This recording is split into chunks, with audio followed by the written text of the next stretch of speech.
Good morning, everyone. As the mercury rises, concern that there should be some overland flooding is creeping in now. That's why Alberta's Emergency Management Agency is issuing a spring runoff advisory right now. The agency is warning rivers and streams could overflow in some areas where there is a large snowpack. Southern Alberta and central Alberta are most at risk right now.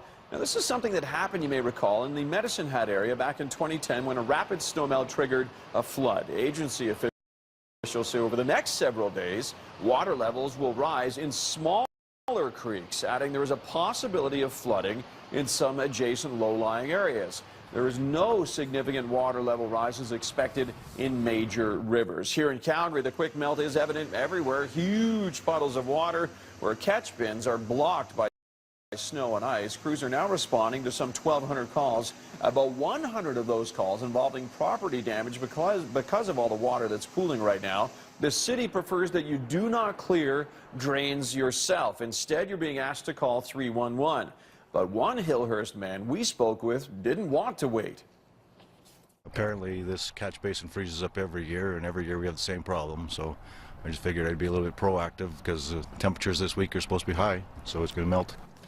There are about 48,000 drains in Calgary. 1 out of every 3 calls to the city over the past few days are considered high priority right now, accessibility issues. We are getting some localized pooling. I don't quite think it's havoc, but we are getting some localized pooling. And I just want to let people know that if you are seeing significant pooling on your local streets that you think is caused by a blocked drain, do call 311. Here are a few tips to help keep water flowing away from your property. If possible, you should be shoveling snow away from your foundation right now. You should also clear any snow, ice, or debris from your eaves troughs and point downspouts from your eaves troughs away from your property structure. It seems more and more women and children are using family violence shelters in our province. Back on November 6th, the province held its annual Day in the Count. It counted how many women and children were in a shelter on that specific day.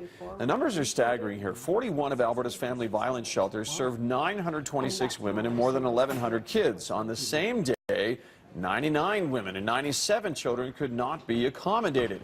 Over the span of a year, the YWCA's Sheriff King home here in Calgary has seen a 20% spike in women needing shelter. It believes the lack of affordable housing is partly to blame. We know that shelters across Alberta, and certainly the YWCA Sheriff King home in Calgary is no different, they're full all the time.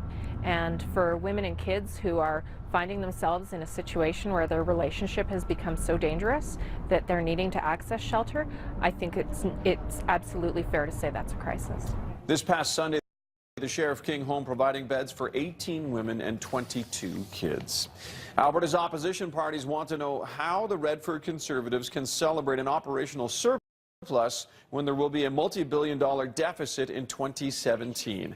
At the legislature, Wildrose leader Danielle Smith hammering Finance Minister Doug Horner with questions about his newly released budget. Smith asking how the government can saddle future generations with so much debt, especially when Horner has said this budget is about investing in the future. Horner says the opposition has it all wrong and that Alberta is in the best financial situation of any province in the country. We will build the schools, we will build the hospitals, we will build the roads, we will do the things that you do when you are a growing province, Mr. Speaker. The debt that we are taking on is capital debt. We cannot borrow for operating. We've been very clear with that, Mr. Speaker. The province is forecasting an operational surplus of $1.1 billion for the first time in 6 years. That's operational-wise.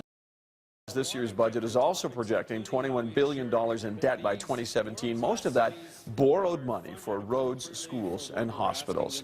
Well, with just 6 weeks to go before Alberta hosts the World Economic Forum in Lake Louise, the minister in charge doesn't even know if it's actually going to go ahead or not. Cal Dallas says the date has become fluid and is subject to change to make sure all delegates who want to attend can be accommodated. The forum was supposed to take place on April 24th and 25th, but Premier Alison Redford made the announcement back in January during her visit at the World Economic Forum in Davos, Switzerland.